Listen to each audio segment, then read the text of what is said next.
sing that again, but before they change gears, there's people right here in this sanctuary tonight that the devil has said you will never be profitable in the kingdom of God. That devil always will remind you of your weakness and your failures. And he causes God's people, their mindset, to get out of the direction that God's called you to.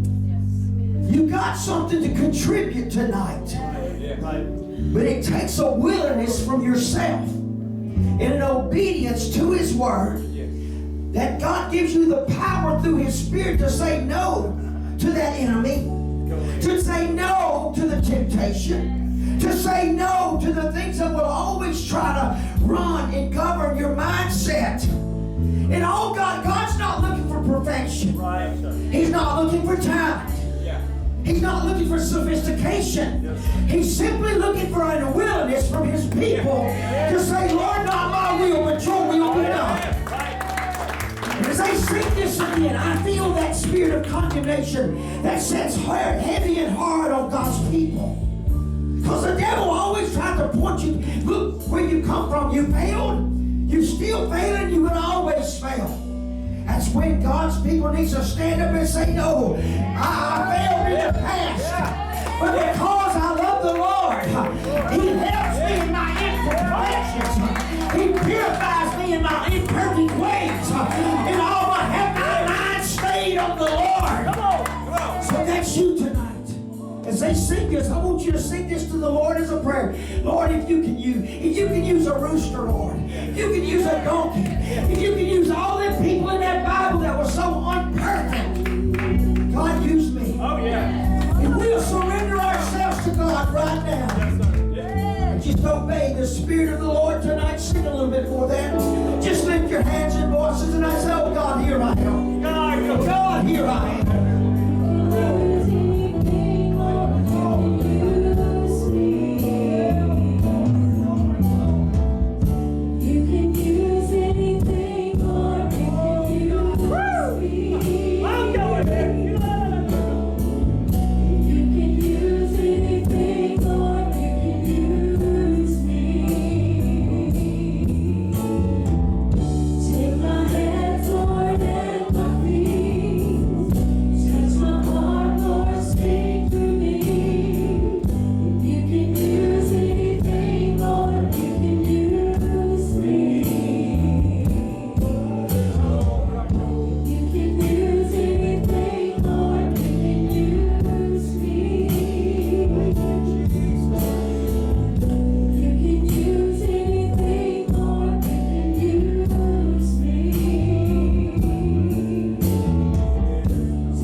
Glen and Sister Kristy, fixing to come tonight.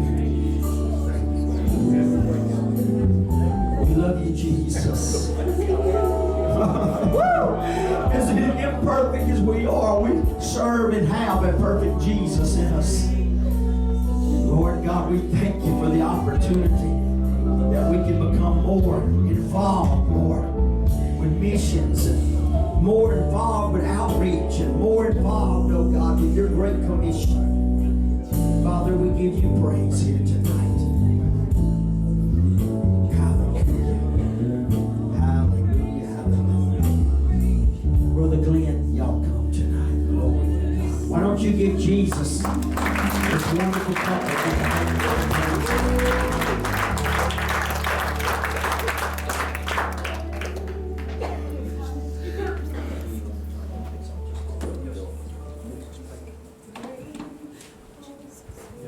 Seat if you'd like.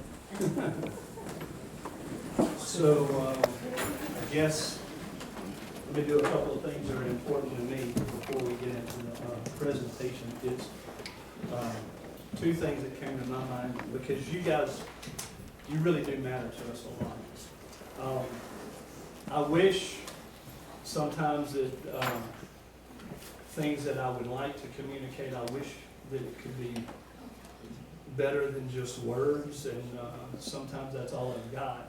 So maybe, since we've been down here with you guys several times, maybe you can trust and hear what I'm saying that's beyond my words. So first of all, this may seem a little comical to you, but it matters to me. I'm sorry that us having this kind of maybe obstructed some of y'all's view or something. I mean that, I'm not being sarcastic. But I didn't know what else to do. I asked Brother David, is this okay? He said, yes, it's fine, don't worry about it. Another thing is, I'm probably more nervous tonight than usual. I'm always nervous when the Lord asks us and gives us opportunity to do something, but because we haven't done this thing, it matters to me that it goes well. Not that we're performing or putting on a show or whatever, but I've done preaching and teaching a lot of times. So if that makes sense, that's a little bit more of my wheelhouse. Not that I just put it on cruise and say, oh, I got this, because here's the deal. I know me better than you do. I've said that in this house before. John 15:5, the last part of that, Jesus says these words. He says, without me, or like in the Amplified, I believe it says, apart from me, you can do nothing. So I know that. Yeah. But it does. It really matters because you guys are really, realistically to us, part of our family, and we're part of your family. I really mean that. I know I've said that, but it's not just to be repetitive. I want you to know how important it is, because we believe in your prayers, your love, your encouragement, your finances that you guys give towards what we're doing. You're part of it. So when we come to do what would be called a presentation, it matters to me that it goes well. Yes. So now let me also apologize, because several of you came up while we were trying to finish the last little bit before we kind of started the service, and I don't know if I did, but if I came across short with anybody, I'm sorry. I apologize. I mean that. If I did, because several of you said hi, and I know I said hi, but maybe I didn't connect like I usually do. And it's not an excuse, but it's the reality that I was thinking about. I'm like, man, I want this to go well.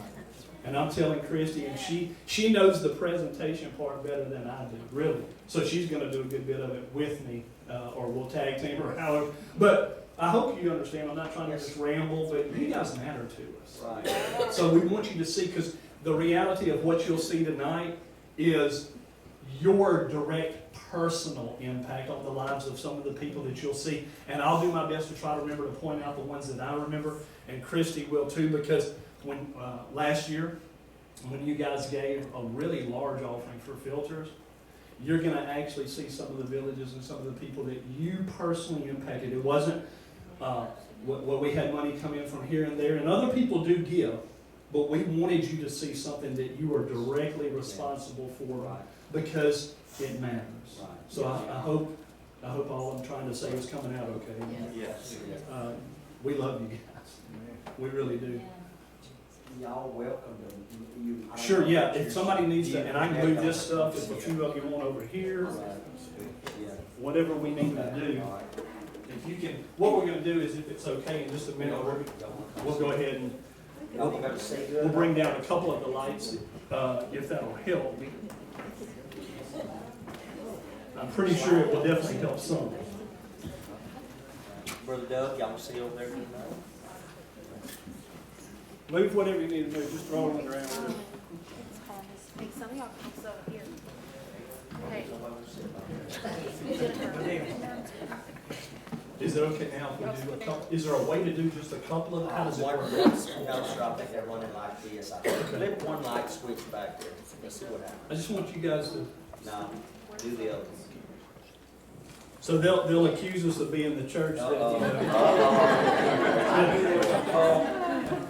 you know, if they show up tonight, we're really in trouble. They're like, hey, y'all preaching against turning down the lights and all that. What are you doing?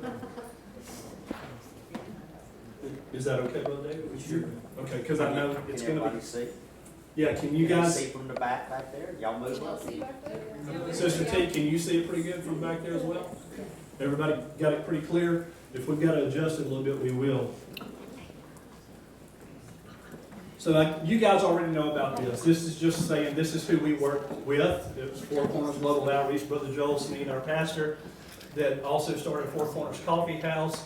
I think you know this, but it would be important in case there's some potential guests or maybe they don't know us as well as some of the others. So the coffee house is downtown Jonesboro, and anything that comes in that's above their operating expenses and their regular monthly costs for their overhead, anything above that operational cost goes directly from Four Corners Coffee House, goes directly into this, Four Corners Global Outreach. And we do local missions and we do foreign missions as well, okay? So that's what this is. So what we want to do is we want to tell you a little bit about these filters. I think I've given you some description. There's a filter attached to this, and when we get to certain points, I'll have at least one row of these lights come back on so you can see it. It's a small filter. It sounds almost, when you hear it really, it almost sounds unrealistic, but it's real. That filter has the capacity of filtering out 1 million gallons of water. It has a 20-year lifespan if it's cleaned properly. We're going to show you how that process works. In cleaning it, it is very, very simple, and it's very quick. It's not something difficult that takes extensive training. It's very simple. Anybody can do that. And this filter actually helps open doors for the sake of the gospel. And here's how that works. When we go to a house and we share with them this filter, and we tell them that this is going to provide something that's a real basic need of all human life. It's going to give you clean, safe drinking water for 20 years if you'll simply maintain it the way we show you to do it. We then ask them, the people that are receiving it, because it's a gift. That money that you guys have given for filters, that's so that we can do that. Give it to them as a gift with no obligation whatsoever. They don't have to do anything. They don't have to say anything. They don't have to give us anything in return except this. We ask them to commit to two basic things. One, that you will clean it properly like we show you, because we're going to come back. And secondly, that they agree that we can have what we would call a few follow-up visits with them where it's multi-purpose. It's so that we can make sure they are indeed cleaning it properly. If anything might have possibly broken, it can happen. They're not that, like fragile, but if something could go wrong, then we want to be able to replace whatever that part is. And it also gives us an opportunity every time that we meet with them in person to once again share them the gospel and ask them if they have any prayer needs whatsoever. And here's the reality. Nobody has ever told us no. Nobody's ever turned us down. We don't do it in a way where we don't force them, hey, pray this prayer with me and you can have this filter. We don't do that. We're not into manipulation. In fact, at the end of our filter presentation in a group setting like you're in right now, because sometimes we do it in a school building setting, sometimes we do it in the open air, sometimes we do it in a church building if we're able to. The location is not what's really important, but what we do in that setting is first we go through everything with the filter, what it does and how it can help their livelihood. Then after we're completely done with that, we ask them for the permission, can we share with you one more gift, one more free gift? And with their permission, and we tell them, you're not obligated to say yes, and you're not obligated to stay. But if you would like, we'd like to share one more free gift with you. And that's when we give them the gospel. And we tell them, look, whether you pray, whether you want to get saved or not, that's between you and the Lord. You're still getting this filter. Do y'all understand where I'm coming from? Y'all know I'm detailed, so I want to make sure I'm clear. There's no obligation, but we still want to give them the gospel and give them the opportunity because we believe that this is a tool.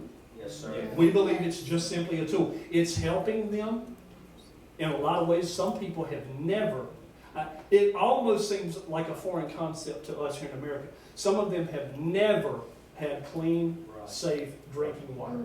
Ever.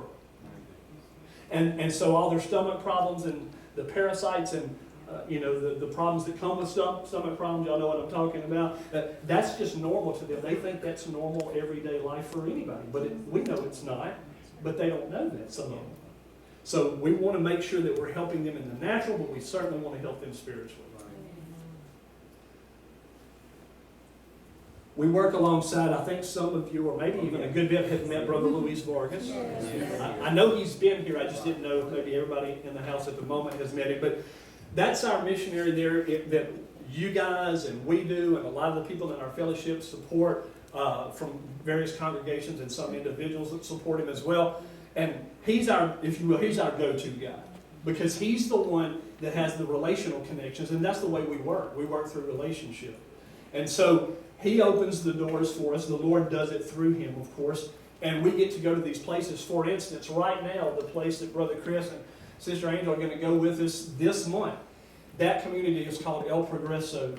This is going to sound a little shocking potentially to you, but because it did to us as well. But here's the reality of the need. Just in that one community of El Progreso, the surrounding area, we already have about 10,000 people that are waiting on these filters. 10,000 people. Okay, that's a large number. So we have already seen that we're going to be going at least once a month for the rest of this year, 2022. You get what I'm saying? So it's a huge need. But how did that happen? Well, Brother Luis happened to know some people that have a ministry there, and he felt like the Lord wanted them to know about the opportunity for the filter, so he shared it with him. They immediately responded and said, we're in. We want to help our people and our community. And they said, not only that, we want to provide housing for you guys when you come over. Did you hear what I just said? They got, it's quite an extensive ministry compound, if you will. Don't let that paint a weird picture in your mind. It's a missions base.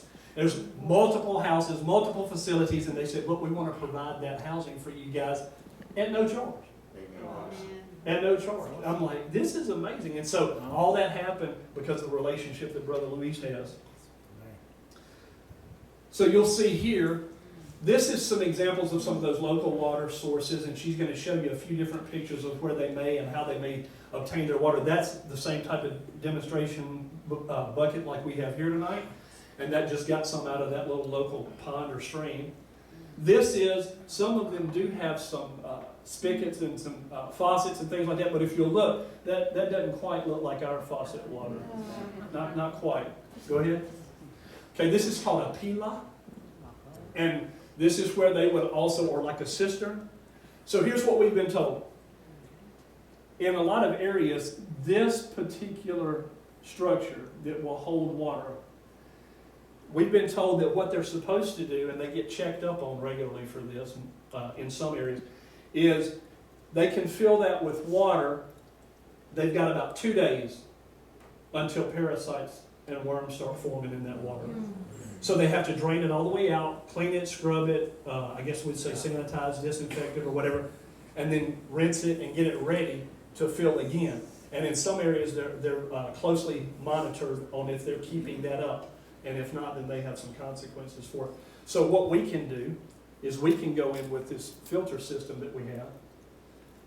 And even if, as wild and maybe as undesirable as this may sound, they could take that, even if the parasites have started forming, even if they are visible in the water, you can run it through this filter system that you guys have helped provide, and they can drink it and be completely safe.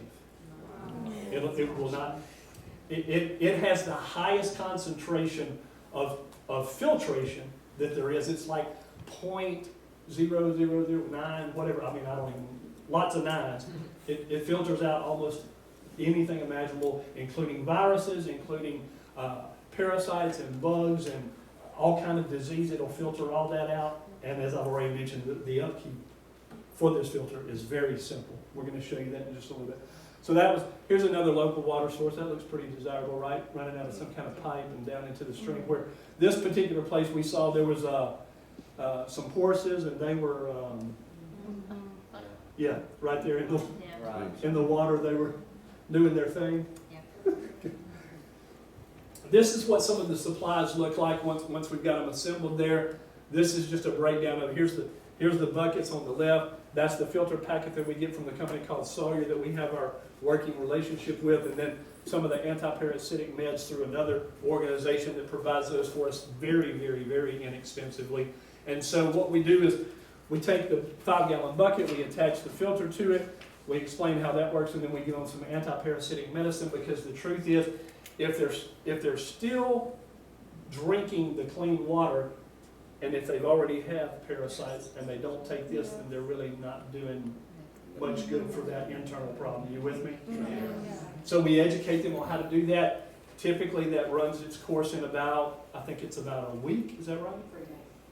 3 days? Okay, so they take that, and even the children can take it as well, and all those will leave their body, and they're drinking the clean water, and now they're not going to have those ongoing problems. And if you ask them, does anybody have problems with your stomach and headaches and this, that, and the other, it's almost the majority of the people in there, oh yeah, absolutely. Like I said a minute ago, they think that's kind of normal.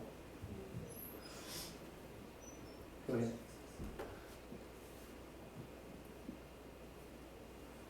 So when we get to our location, wherever we're at, whatever community we're going to be working in, it is a little time consuming. We have to drill holes in the buckets, that's what you're seeing there, and then we attach the filter on the outside and the inside of the bucket to make sure that it's working properly, and then we test them to make sure that they're not leaking water. Go ahead. The medicines, when we get in country, we usually have quite a fun time. If the guys are doing the buckets, the ladies are usually doing the medicines, and Kristy can tell you how much fun that is. She loves counting all those individual pills. No, I'm having a little fun. It is time consuming, but the reality is it's great because we usually have a decent sized team of people that are there with us. Sometimes it's just a few. The Lord always gets it done. I can tell you a real quick story that I think will bless you. We've been now on a couple of trips where in the natural, as best we could tell, it didn't look like we were going to have enough of the anti-parasitic medicine. All you know to do in a situation like that is pray. Mm-hmm. Well, what's interesting is one of those locations, when we got done, not only did we have enough to cover everybody, but we had some left over. Amen. We've always had enough. We've never been short. But in one particular instance, we had something pretty neat for us. There was, 12? Huh? Yes. Yeah, there was like 12 bags or containers, whatever you want to call it, of the medicine left over. I was like, well, that's pretty interesting. I think I read somewhere something about how the Lord supplied and there was some left over. 12 seemed to be, okay. I like it. This is a neat thing. What we try to do, this thing called icebreakers, the whole reason is when we go into a community, a lot of times other than maybe a couple of their leaders, for the most part, they may not know us. We don't really know them. So this is what we do. We try to get them to engage with us for a few minutes. So we got a couple of examples, if that's okay with you guys. We'll show what we do. Go ahead, baby.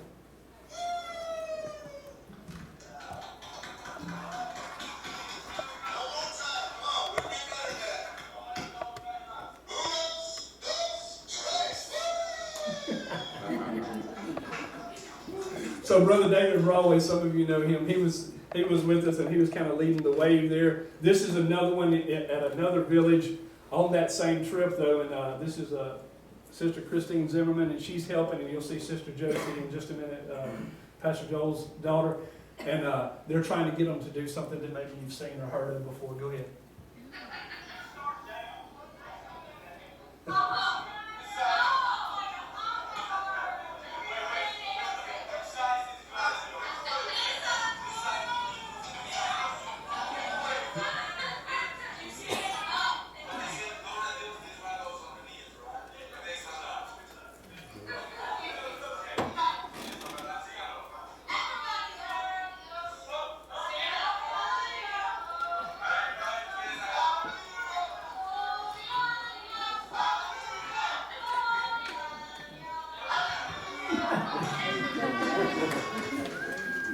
So the whole point is just to get them to loosen up, and actually that worked better than we could have ever planned because our team, some of us were actually messing up, and the people realized it, so they're laughing, not just at the little skit about glory, adios, and standing up and down. They're laughing because they can see we clearly did not have it together.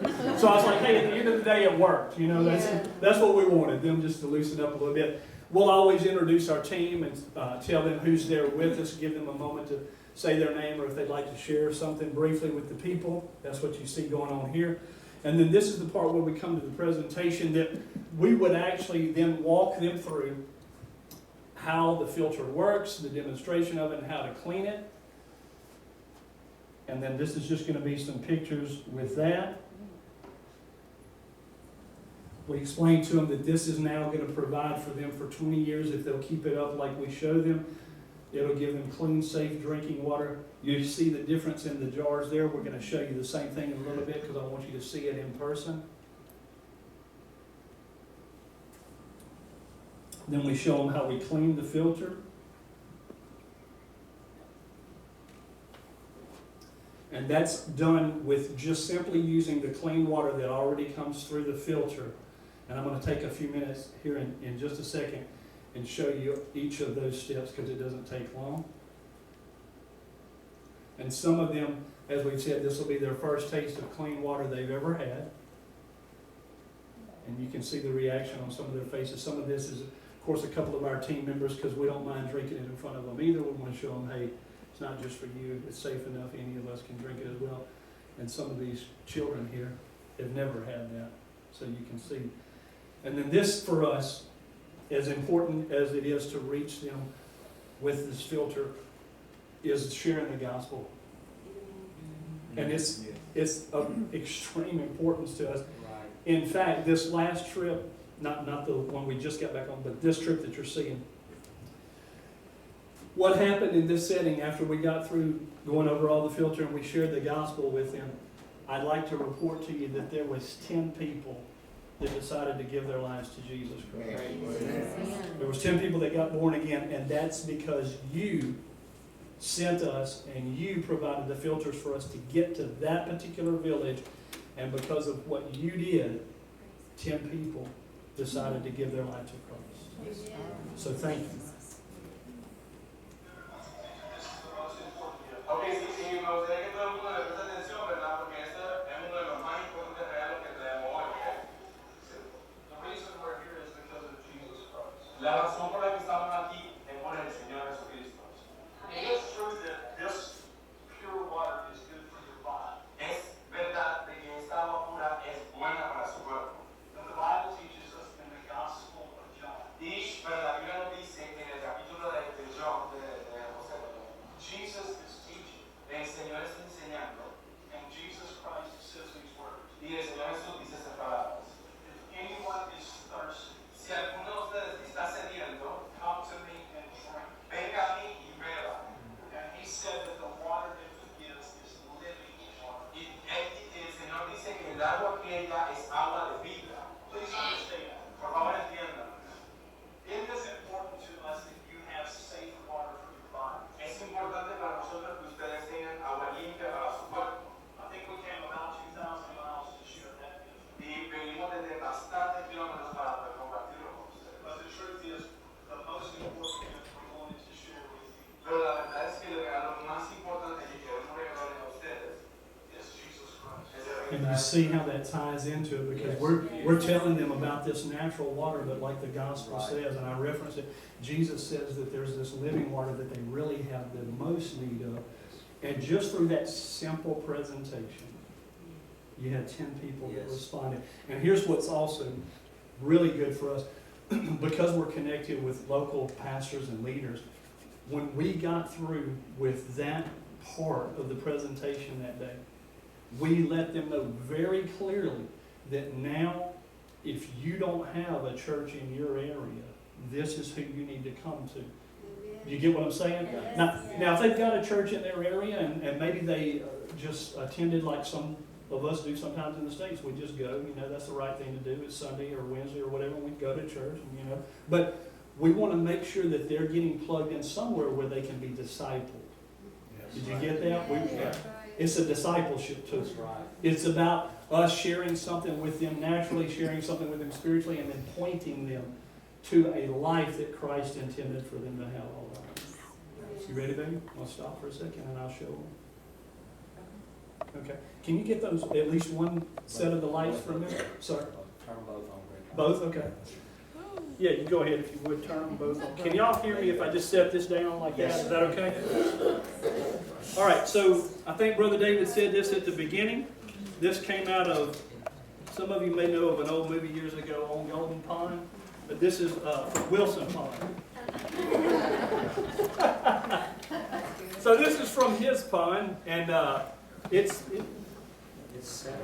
yeah, it kind of settled down, but when we went to get it earlier, I'll show you, it looked a little bit more like this.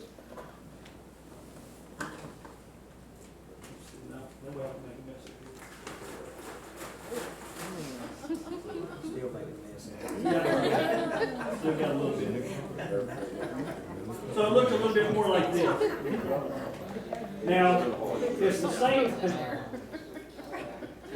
It's the same thing with this. I just wanted you to see a little bit of a contrast here. Let me show you what happens with this little simple filter.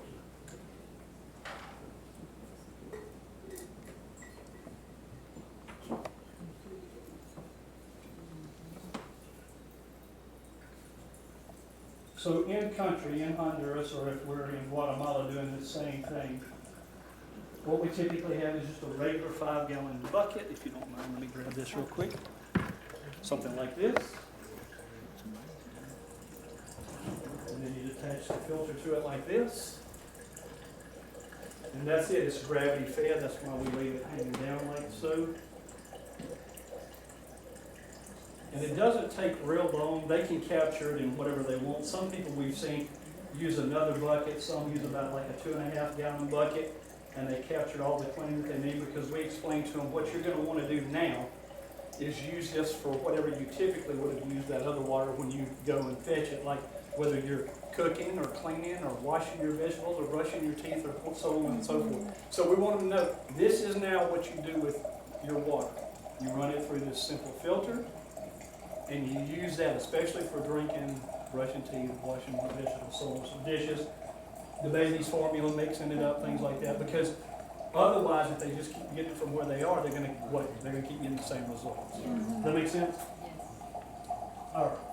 So I think that should be enough to show you the nice difference here. Yes, indeed.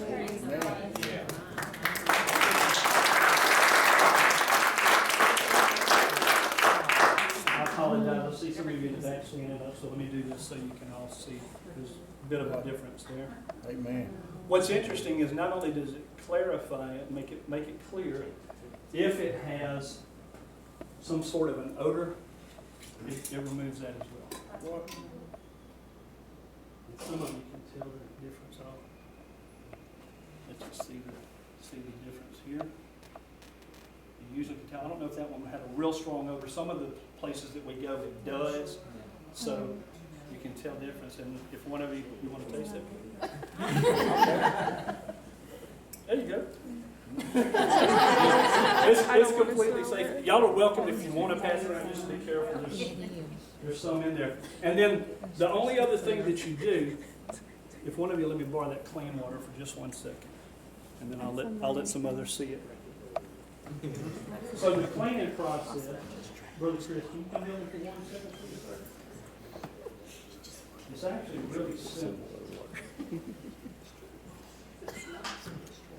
Just like that. So what we tell them is, as they're getting down to just above where this is connected to the 5-gallon bucket, when they're getting about here in this neighborhood, they need to go ahead and whatever they typically catch their clear water in, their purified water, they need to get some and set it to the side. It needs to be enough to fill this large syringe at least 3 times. And the way that we tell them is, you'll clean it however often you're draining this down to here. So like if they're using this amount, we'll call it 5 gallons daily, well then they would need to clean it at least once daily. If they've got a larger need and they're using it 3 times a day, well then you need to clean it 3 times a day. But you'll see it's real simple. You just get the purified water, you draw it up in the syringe. On the end of this filter here is an opening that you can see. I don't want to tilt it too far, but the end of this syringe actually fits exactly into it. Hold on that filter, let me hold it tight, because I'll put some pressure on it. When you put the purified water to flush this, you do it with force. You don't just kind of ease it down like if you were giving somebody medicine. You want it to go. And you might have seen, some of you that are closer up, you might have seen that there's a little bit of a bubble and everything coming here, because what it's doing is forcing its way back through this filter. You got it?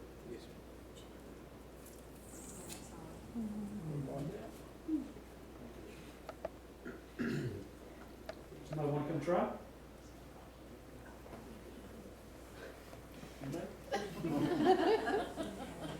It's pretty simple. See the David and Doug. You try it.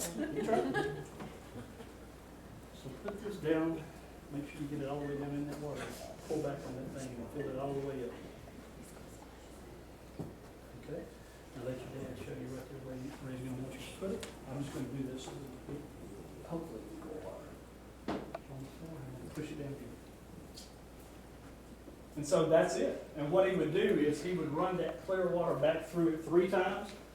And at that point, that filter is ready to do another 5 gallons. It's that simple. Thank you.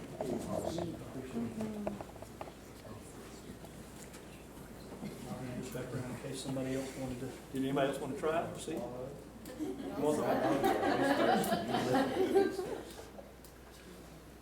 So it takes parasites just running it through the filter? Yes, ma'am. This is parasite free.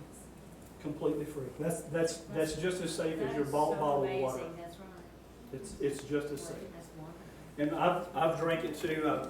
I think most of us on our team have done it at different times as a demonstration. Because again, I want somebody to think, hey, you come drink it. Meanwhile we're over here with our bottled water. I mean, in the country we do buy bottled water, but it's like we'll drink that as well because we can use it. In fact, one of the neat features of this filter is if I didn't have it attached to this bucket, there's a way to actually use it with your, this one would do it. See how the threads come up kind of high? Some of the newer bottles now, they have a shorter, thinner cap, and the threads aren't up as high. This is, I could actually screw this exact same filter onto the top of this, and if I had just gone and got some stream or pond or nasty water wherever in the country, I can turn the bottle up then and I'm drinking it where it comes out of that filter, and I can do it right there on site. So, it's pretty neat. You ready, babe? I've learned one thing. Go ahead, go ahead. All this jar being passed around, we'll take communion next time, we just always drink out of the same jar. That's it. I think they call it the common cup. Somebody in Washington, they were passing moves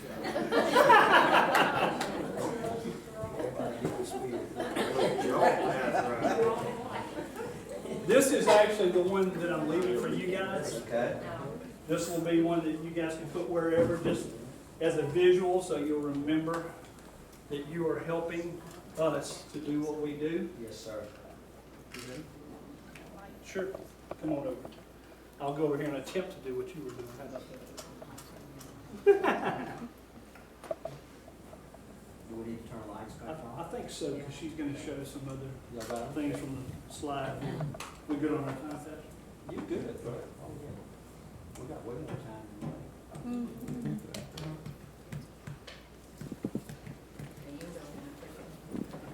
Get this out of the way.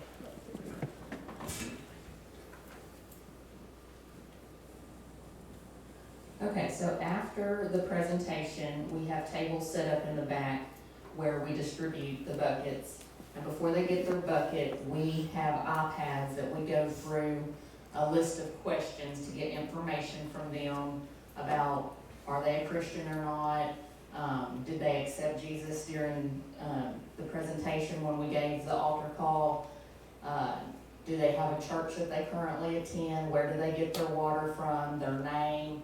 And then we take a picture of them, and that way we can go back and follow up with them, and we have all their information saved on those iPads for when we do the follow-up visits.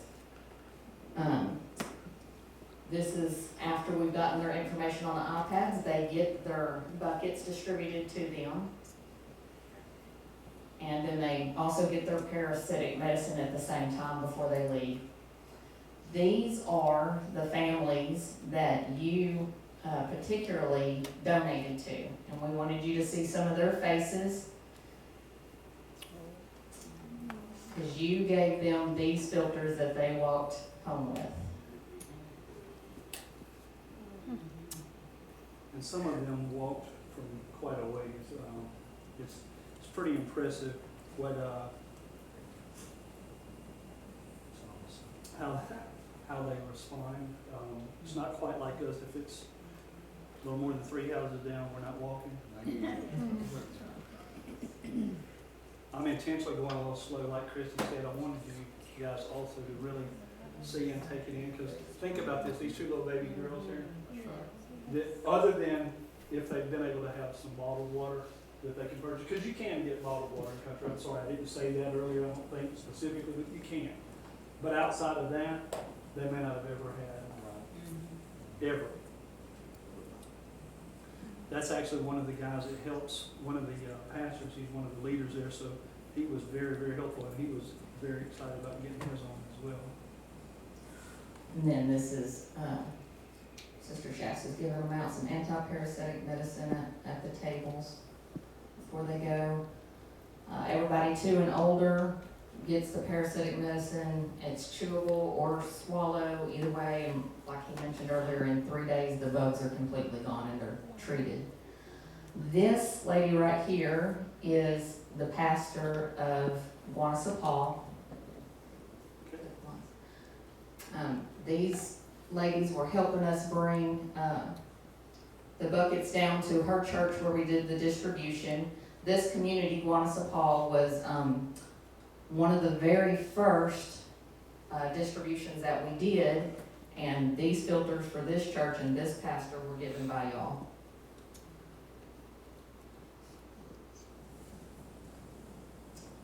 And Sonoya was distributed on the same trip, just a different day. The villages are pretty close to one another. The pastor is the lady there with the microphone in her hand, and these people got filters because of y'all too. We did both those villages off of the money that y'all gave. So on the next trip, when we went back to those same 2 villages, Guanacapal and Sonoya, and we did follow-up visits. On the follow-up visits, we go house to house. It's not, at the distribution, everybody's together at the church or the school or wherever, but on the follow-up visits, we actually get to go into their homes. So this is what we do. We ask them some questions. How often are they using it? Are they having any issues with it? And then we get them to demonstrate cleaning the filter to us. In the distribution, we're showing them how to, but when we go on the follow-ups, we want to see that they're doing it right, so we get them to demonstrate it to us. And then we also have a barcode on each of those filters that we hand out, and we're working on our website where we're going to have GPS tracking. So our goal ultimately is to have where if you donate for 5 filters, you're going to get 5 barcode numbers, and you're going to be able to go to our website, put in that barcode, and it's going to pull up that family's face, and you're going to get to see exactly who you donated to. So this was the first place that we went to in El Progreso. This is the leader of that community, and the way this all came about is because Brother Luis, when he was here in the States going from church to church, he came here to see y'all. He also went to Corpus Christi to Brother Byerly's church. Well, Brother Byerly took him to eat at a little taco shop. The owner of that taco shop happened to be from Honduras. And her sister back in Honduras is Yanni, the leader of this community. And when she found out what we did, she begged for us to go take care of her community. So this was our largest distribution ever. It was 300 buckets. And from that one community, every other community around them heard about it, and that's why we have 10,000 waiting. Because of the divine appointment with Brother Luis with a lady in a taco shop.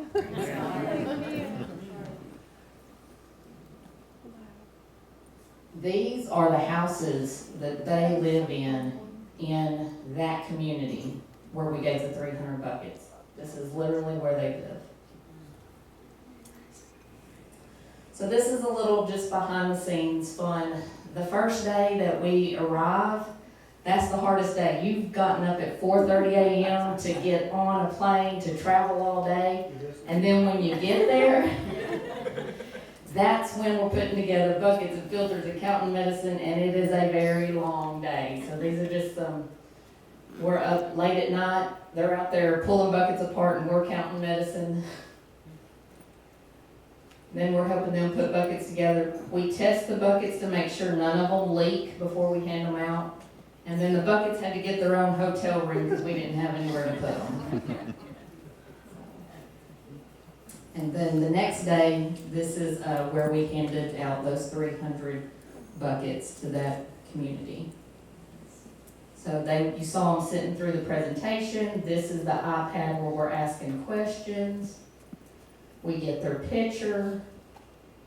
We pray with them. And then they're leaving with their bucket. So the next night after that distribution, because since we were doing so many, we couldn't do the church and the distribution all in one day. So we asked them all to come back the next night for the worship, and they did. And this is just a little example of.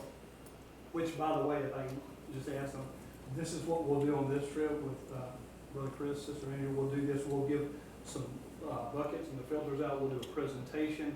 I think we're going to be in a total of 2 different communities this time, isn't that right? Yes. And then we'll also do 2 different crusades. Again, they're not required to come, but we do absolutely encourage them and ask them, invite them to come. And when we say a regular crusade, I mean, it's a full-blown service. There's a wonderful, very, very anointed worship team that God supernaturally connected us to. If it's okay, I'll just give you a quick explanation. This is what touched our heart. This worship team, they are very, very good. But I don't mean they're just really good in the sense of they're talented, and they are.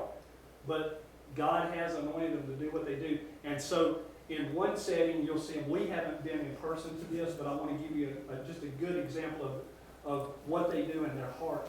So in one setting, you can see on some of their social media pages, they got 1,000 or sometimes several thousand people at this huge gathering that they're leading in worship. Next news you know, they're coming to help us in a little bitty small community. Did you get what I said? Mm-hmm. And then the next news you know, you see some pictures of where they jumped in a little boat or a little canoe and they went down a waterway to get to some village in the back of somewhere where there's literally like a handful of people. And what they told us is they believe so much in what we're doing. They said, please let us know in advance when you're going to be in the country and do this, because if you're going to be having the outdoor meetings and everything, we want to come and be a part of it. We believe in it, but they weren't wanting to just come do music. Our last trip that we just went on in February, they actually came and helped us assemble the buckets and put them together to give to the people. So it shows you their heart. So we're going to show you a little bit of a clip of one of the services there.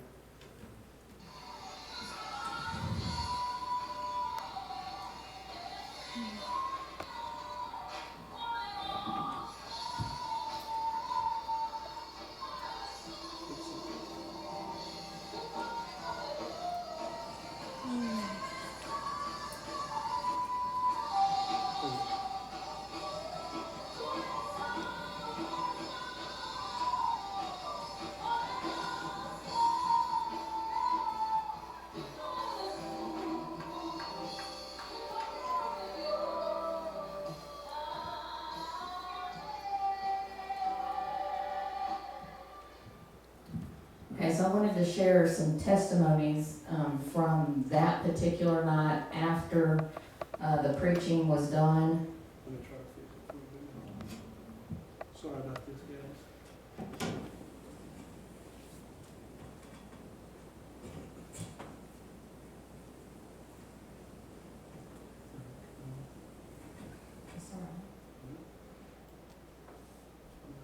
It was true.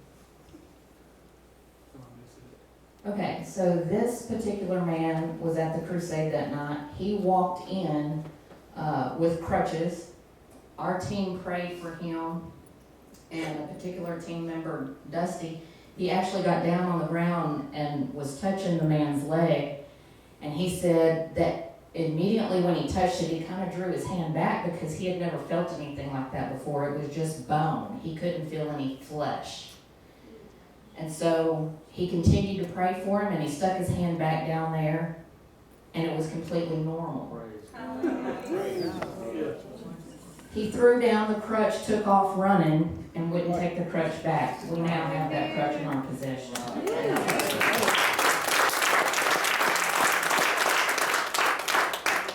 And here's the thing about that testimony, like we were saying earlier, you guys are directly connected to that situation, because had you not given for us to give them the filters, we wouldn't have had the crusade in that village. You see how it all works? Yes. I mean, so you're very much a part of it. Thank you, really. Okay, so this little lady over here in the first picture, she did not want us to come. She had been praying against us coming. She didn't want nothing to do with what we had to offer. But by the end of the night, that's her on her knees repenting for praying those prayers and very thankful that we were there. The girl in the middle here that's being hugged by one of our interpreters, she got saved that night. And this little girl right here that we prayed for, she has leukemia. And her mom brought her up for prayer. Okay, so what's new? Since all of these have happened, Sawyer came out with a new filter that we're going to be using. It's the same, about the same cost as this, but we won't have to have buckets. So we won't have to purchase buckets. It will connect straight to that spigot outside, straight to the sink inside, and it just will flow straight from there. So those who have that ability in their home will get one of these with no bucket. They can just connect it that way. For the ones who are homeless or on the street or don't have that capability, we'll still be bringing the buckets. But this gives us another option. It's much easier to transport over there. We're not having to put the buckets together. So we're really happy about this new filter that's come out. What is the cost of the buckets? That question was asked. In country, the buckets cost about $4, and we started buying them over there because it just became cost prohibitive to ship them over. Right, yeah. So they're about $4 per bucket. Is that including the filter as well? No, that's just the bucket only. The filters, if we buy them here in the States directly from Sawyer, which that's what we typically do, the filter by itself normally runs somewhere, depending on what they're doing on their pricing at that time. It could be 20 or 25, somewhere in that field. We found them on 2 occasions a little less than that from them, but it's because I think they had a special offer, typically around the $20 mark or so. And then, like she said, the buckets, 4, and then I think there was one time we got them in country, they were around 5. So, you know, you're talking 20 to 30, somewhere in that neighborhood for all. And then the last one that she just showed and explained, the one that will hook up to a faucet without the need for the bucket, that runs somewhere in the neighborhood of about 25. The only thing that we're currently trying to figure out is what's the best way to get as many as we can there, because there are a couple of places we can buy them in country, but they're a little more expensive. So whether we get a bunch of them together to ship over, or we, you know, buy them in country or whatever, it's still somewhere in that mark, you know, the 20 to 30, if you will. Does that make sense? Okay, so up in the mountains, through God's Little One, they have feeding stations at all the churches we go to. But now that we're working in El Progreso near the airport, it's a completely different area, and there's no feeding stations. So through Packaway Hunger, our contact that gives food to those feeding stations, we're able to bring some of that food to them. So when they get their bucket and their medicine, we're also giving them 3 bags of food. And each bag of food is 6 meals for their family.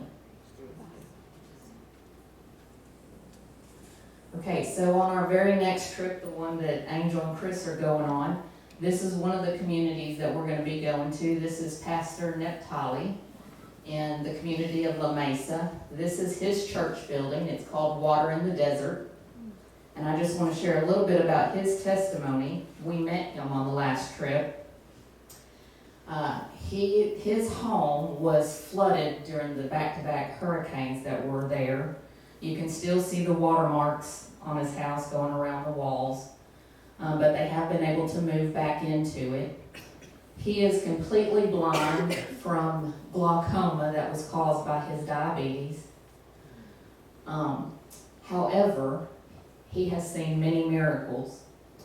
His leg had gangrene in it, and they prayed, and it didn't have to be amputated. The Lord completely healed his leg without having it taken from him. His wife had a huge tumor on her stomach that was cancerous, and after a prayer meeting, it completely dissolved and went away. So we're still believing for his eyes to be next, but he has quite a story to tell. So on the last trip, we met with the other 9 communities that we're going to be hitting the rest of the year, month by month. So we had all the pastors meet so we could go through this entire presentation with them and get numbers of how many they had and in their communities and what we would need to be, and so that we could come up with a schedule. So this is the leaders of those 10,000 people that are expecting us the rest of the year. We do have the dates available through July. Anybody is welcome to go as often as you want. So if you need any of those dates and information, we have them for you.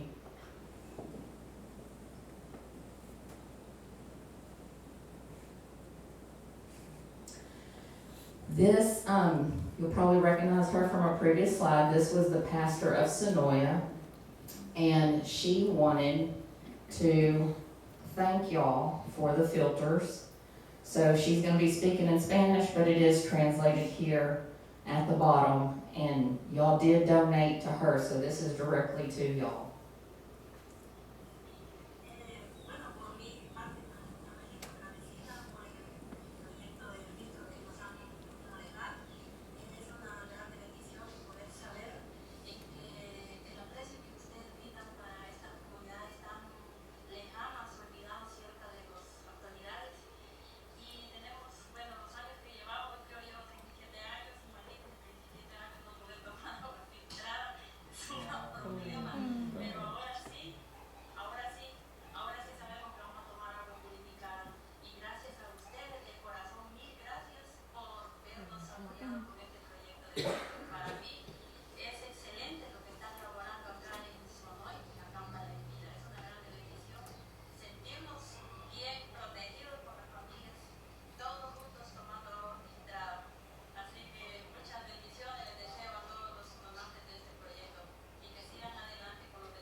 Stop that there.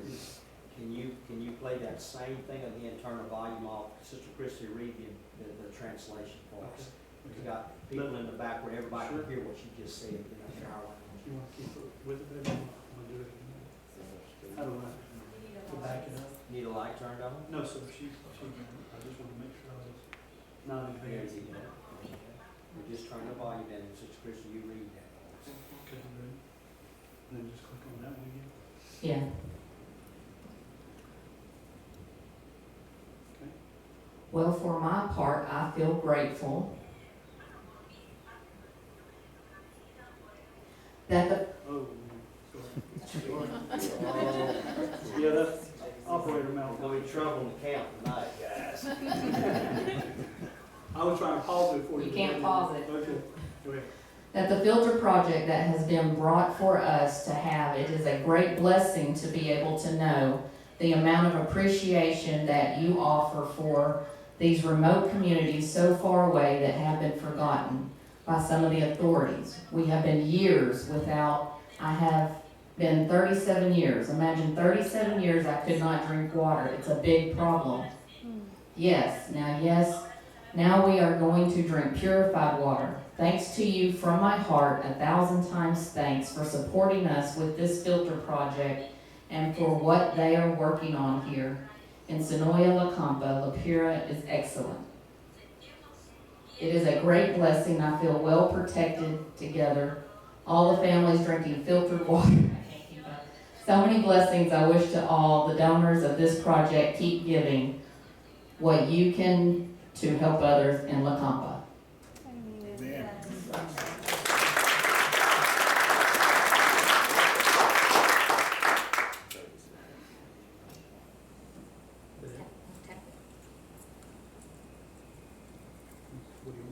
I want you to tap it. Okay. And from all of us at Four Corners Global Outreach, we want to thank you as well, because we couldn't be boots on the ground over there without you supporting us. And the last screen is just some pictures that we've taken with kids, because who doesn't love the kids, right? Amen.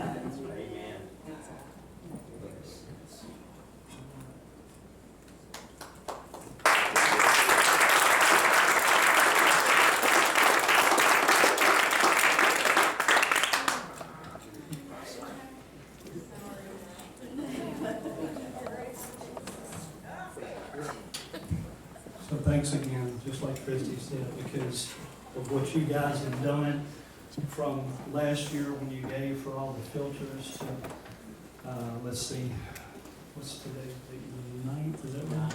Yes.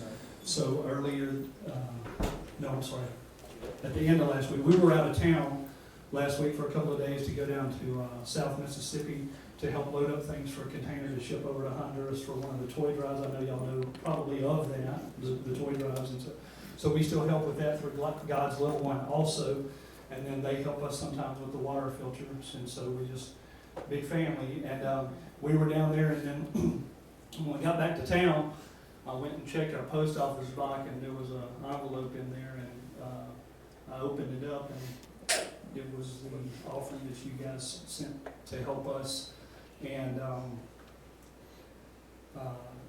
you guys are the first church that's done that. So it would always mean a lot. It would, regardless of who it is, but because it's you guys. And when I tell you we feel like we're family, when we come down, we really do. I know how to be nice. I know how to say things that you're supposed to say, be polite for etiquette and decorum and all that, but that's not what I'm saying. Thank you. And even the offering tonight, thanks, because that's important to us, not because it gave us another dollar. Okay, yeah, we all have to have some level of finances to do whatever we're going to do in life, but here's what it is. It's more than a dollar. It's because you believe in us. And that means a lot. Because you know how Brother David was saying earlier this evening about how some of us needed to respond for different things that maybe God wants to help us through. And then Sister T was talking about how sometimes the devil and sometimes the voice in our own head, which is bringing like condemnation and telling us how unworthy we are and things of that nature. See, here's the thing. I know me better than any of you guys, right? I've shared this here before. Kristy knows me better than you guys do, but the Lord knows me better than even her. And so the truth is, I'm really not the one that should be doing what I'm doing even right now tonight. I really don't deserve that. I know that. But for whatever reason, God saw past, like Brother David was saying, all my imperfections, all my mess-ups, all my wrongs, all my whatever, and He saw something about me, my willingness to participate with His plan for His call on my life. Because you see, I was even saying this in worship to Him earlier this evening. I said, this is not my call, God. I mean, I understand you placed the call on my life, but it's your calling on my life. Are you getting what I'm saying here? It wasn't my calling. I didn't create this calling. I would do just whatever. I mean, I was going about my life. I'm in sales and management and everything. Everything's going fine. I'm making good money. But it's not about that. When God intersected me and apprehended me, because I didn't go looking for Him. There's a song, some of you know, He came looking for me. He really did. I knew the gospel. I knew it was true, but I didn't care for a long time. So when He arrested me, and I surrendered, I haven't done it all right. Man, I wish there's lots of things I wish I could go back and redo or whatever. I know I've been forgiven if I truly repent. The Bible promises me that. It gives me that assurance. But the thing is, it's not because I'm so good. It's not because I've been so faithful. It's not because I've done everything so right. That's by far not true of this guy. But it's because His blood that He shed a little over 2,000 years ago has paid the price for me to give me my forgiveness, to give me my freedom. And He chose me, and I didn't choose Him. Right. He loved me first. That's why I love Him. He demonstrated His love. Right? Right. You guys know this. And so the fact that you guys believe enough in us to support us even in that manner, thank you. I mean this. This is not just frivolous talk. Thank you for that, but thank you even more for loving us and praying for us and believing in us. Thanks. I mean that. Thanks for the finances. But I want you to know that whether we got an offering or not, I'm still coming. And I've told Brother David that. He's told me before, he's like, I'm not coming down here for you to do something for me. I'm coming because it's like our family. And it matters to us, so thank you. I don't know what else we need to do, brother, or whatever else you want to do, but is there anybody that, I don't know, sometimes I remember years ago before I got to start doing missions work, but, I believed in it, I prayed towards it, I gave towards it, and, I was all in as far as the fact that missions is very important. But when you go for the first time, like, when they come back, give them a little grace, because they're going to try to convince every single one of you that you need to do the exact same thing and give up everything and go. And whatever, let's fall into what God has for us, but it really does something that changes your life. But I can remember being in a situation like this where I'm listening to some missionaries and I'm like, man, I wonder about whatever. So if we're okay on time, does anybody have any questions about any of this or just missions in general that you might want to ask? Yes.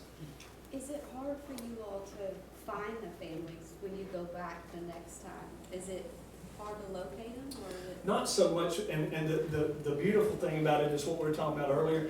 It's through those relationships that we have through Brother Luis, our missionary. He's native Honduran, okay? So what he has is he's got relationship with the pastors and the leaders in various communities. And it's really impressive, although our American mindset is, we typically think, and I'm not slamming us, but we typically think that, those poor people in those third world countries, they're so far behind us, and actually some of them are way, way better off than some of us are. I'm not talking about financially. I'm talking about their intelligence. I'm talking about their ethics. I'm talking about the way that they handle and treat people, the way that they respond to people. And so these pastors and leaders in these various communities have working relationship with them. And so that's how we're able to go back to them and find them. And then Kristy mentioned, I don't know if this one, it may have, it does. Okay, so there's a barcode on this one. And the GPS tracking can actually pinpoint us to their exact house location. So what we've done is when we've gone back for that first, what we call a follow-up visit, then we can pinpoint their exact home location, and then anytime we need to go, let's just say that maybe that leader was taking care of a situation in the neighboring community while we were there. We can still go right to that house. The first time what we'll do is we'll have somebody from the community take us to their house. Does that make sense so far? But then for future, we could go right there, whether the actual community leader or pastor was available or not, we can go right to them because it's going to lead us there by a GPS device. Good question, though. Anybody else? Anything? Yes. I know Brother Matt's getting very active in the mission fields. Yes. Brother Robert McNeil is also going back down and stuff. Yes. Has there been doors opened up with both of those ministries also for the water purification? I think for sure with Brother Robert, I know Brother Matt and them are, my words, I think that's a little newer for what they're about to do. I know they have a place in El Salvador that they already acquired, what we would call a missions base or missions compound. Again, I'm a little hesitant on that second word. I just don't, sometimes people think of the thing that happened in Waco years ago, a compound, so I don't want but a missions base. They have one in El Salvador. They're going to have one in Honduras, but as far as we know, it's so close to the Nicaraguan border that you can actually kind of see. And he has reached out and said he would like us to help as we can. And when I say us, I don't mean necessarily just me and Kristy, but Four Corners with the water filter program and everything. So I think we're going to. Brother Robert McNeil has told us that he knew Brother Danielle, which is one of the pastors along the coastal area, that we can get to him and some of his communities and some of his churches and leaders. And then he knew of another lady that does some things with, I think, another mission organization, but he said he believes she would be very open to us coming and doing something with them. We haven't got to it yet. Our plan was we thought we would already maybe have gotten to go at least once to Brother Roberts and go meet with some of those. But when all this opened up like that, we're like, well, you got to kind of take care of what you can. We're going to incorporate that as well. So, sorry, it might be a long answer, but it's the best I know how to answer. Anybody else? Yes. Are there any other countries, are there any other countries that need this system that y'all looking at going to the south and north? Absolutely. We've got a relationship, Brother Joel does, with a couple that own a coffee house, really the same principle as the coffee house that he and his wife, Sister Maury, own in Jonesboro. This is in Guatemala. They opened their coffee house with the same purpose. They wanted to take whatever their profit is and invest it back into their own country and their community. The husband is a native Guatemalan and the wife is Native American, but they live there in Guatemala. And so they have reached out to Brother Joel and asked him that very same thing, that question, could we do that? The answer is absolutely yes. Are we open to that? Absolutely yes. I'm not sure on the timing of it, but for sure that would be Guatemala. What Brother David was asking about with Brother Matt Gregory from Tyler, Texas area, in El Salvador and Nicaragua. So did I answer your question? Okay, yes ma'am. I look at the comforts we have. We can hit a light switch, light comes on, there's air, there's heat, Sure. there's running water, but you look at these folks and you can see that they don't know that they don't have these comforts, but you can see the joy and still the happiness in their lives. It's absolutely. And I find that's amazing. Yes, ma'am. It really is. Yeah, I think one of the things that's happened for me very, very many times now, because I've been in and out of multiple countries, and I think I've been in about a total of 10 countries so far. And what I've found is we go with the intent, and we should. We want to go, we want to help, we want to give, we want to be a blessing. But usually what happens is I think we're more blessed than they are. And right now I'm not talking about it, our American mindset, not blessed in the sense of financially, because they're not giving us finances to come over there. I think we get blessed because we see just what you said. We see that in contrast to the American way of living, if you will, they have little to nothing in contrast to us. But they actually have everything. Yes. They're more grateful. Exactly. The contentment. It looks Exactly. And I think it challenges us and convicts us, it should, and teaches us something that it's really not about all this other stuff that we have. That's fine that we have some of these conveniences and that we get to use them, that's fine. But at the end of the day, if I'm stuck over in Honduras for, I know Brother David told you guys we'll be there for about 3 weeks this time, we'll have the absence of some of our conveniences, but guess what? When we're there, we're not going, oh my goodness, unbelievable, we can't flip, it's not like that. And you see, we can get by with a lot less than what we have. And it's just the American mindset and mentality that we've got to have all this. So that's a very good point. We're just spoiled rotten. Absolutely. Absolutely. I mean, plain and simple. The meals that you provide, what does that consist of? For the packets? Yeah. Okay, good question. So it's got soy and rice, and then it's got I don't remember the number, so forgive me if you go back and you look it up and I'm wrong, it's not intentional. Let's say it's got 17 vitamins and minerals in there as well, and the soy and the rice that I've already mentioned. And what it does is they found that particular mixture will give the children everything that they need for their RDA, the recommended daily allowance of things, and they can have one bowl of that, and they've gotten all that they needed for a day. Plus, And they found out that over a period of time, if they come and receive those meals like on a regular basis, because most of the feeding stations will do that weekly. And so what they found is you can check back up on those children, then their hair and their skin and their health increases dramatically over a short period of time, because that's really all that they were missing, is just the necessary nutrients. So, Pack Away Hunger is a wonderful faith-based organization, nonprofit that we are partnered with, and they provide, when I say thousands upon thousands, I mean that literally. They just gave us 5 pallets of food. That's a little shy of, or right at about 30,000 meals, or 30,000 packs. But a pack, like Kristy was saying, gives 6 meals. So they just sent us 5 pallets, and we just sent those off to Honduras literally last week. Yeah.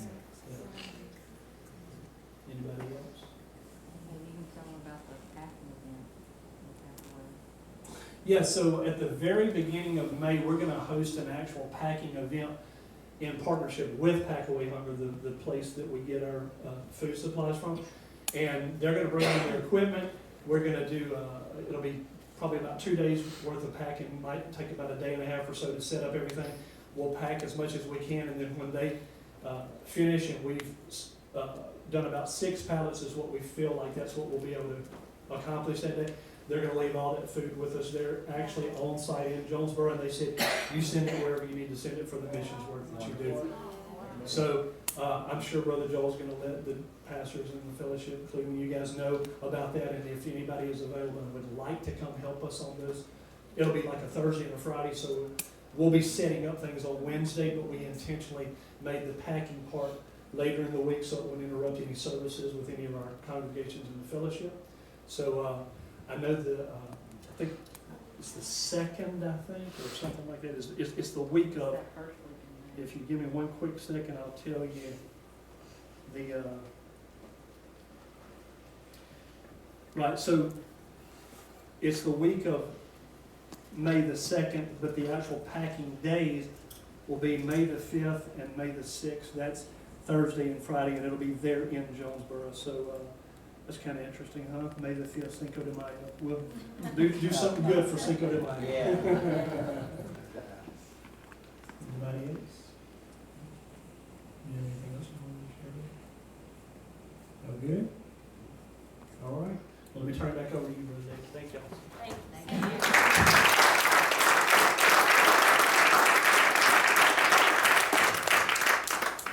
Well, you've got a little visual now of just a little fraction of what you would see and be a part of if you were down there.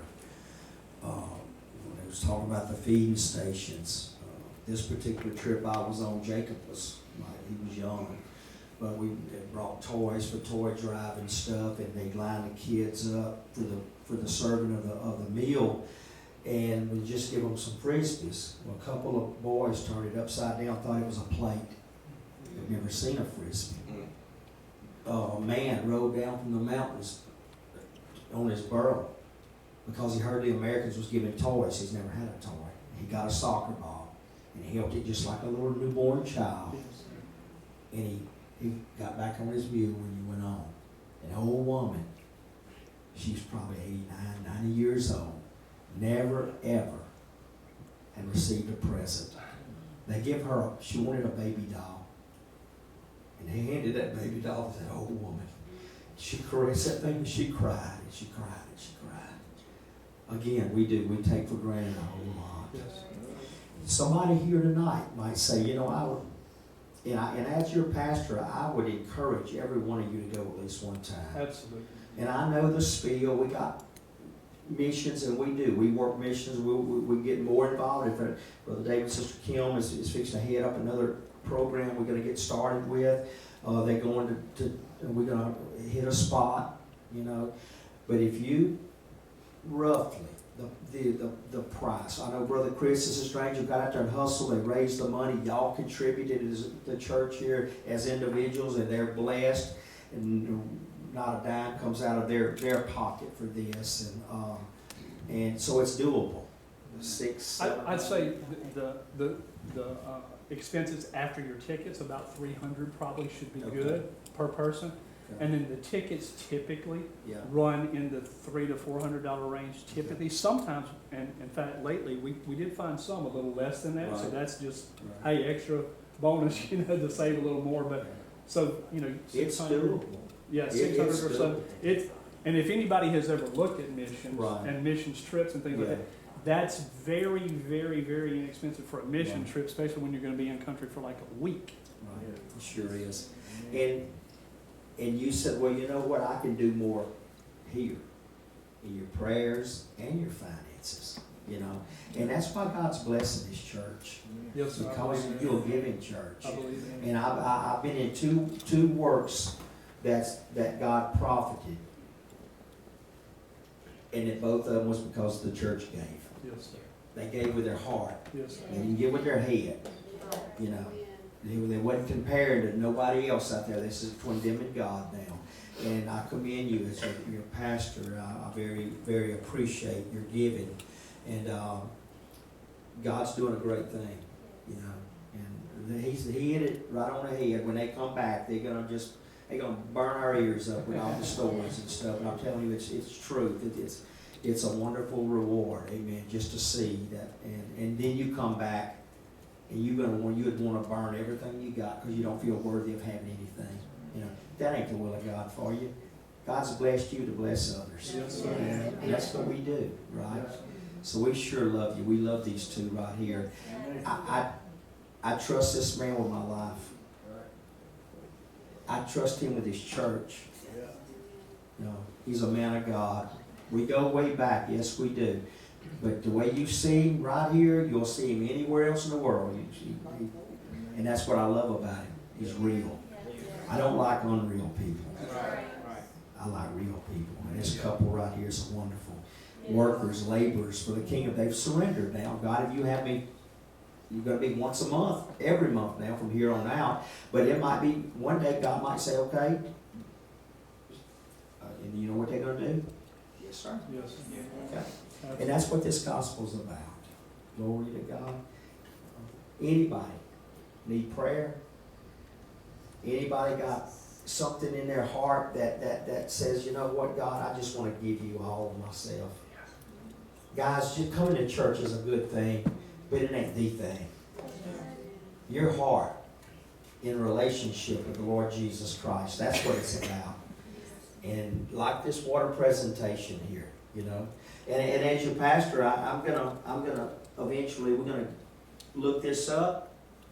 Because I'm a little, they call me a conspiracy theorist. I don't trust the government. None. Right. And they can make your lives miserable, And I've been preaching because I believe before the return of the Lord, this church, the real church of the Lord Jesus Christ will be persecuted. Right. And one of those in your pocket, make any stump hole drink and that's it. I don't listen now, listen. And don't throw a stone at me because I do not listen to any secular music outside the gospel. But working in the secular world, when you got 3 different kinds of electricians and plumbers and painters and carpenters, everybody in one house, I just couldn't convince them to turn it to the gospel station. But they was playing an old song, and I'm sure you all country boys can't survive. Right. But I listened to it one time, and I said, the man's got some truth about that. We can skin an old buck. Huh? Yeah. Right? But what I'm saying, with one of these, Brother Russell, I believe we can maybe look and see what they cost and get a number and order, and we'll make one order, and it'd be cheaper for us like that. Amen. But I really believe, but you know what? Bad times can come. Because we're still going to be in a good time with Jesus. Yes, sir. Yes, sir. Now, again, let me reiterate. Don't you dare think I go home and listen to country music. I see these little wheels turning. He sure knew a little bit about that song. I know a little bit about a lot of things, but I do know one thing a lot about is Jesus Christ. Yes, sir. We do have. put this down. I guess I dropped it before I broke a piece of it off. Brother Russell, hold it out of my petty pride. But I told you tonight, we're gonna do something I don't know if y'all have ever been involved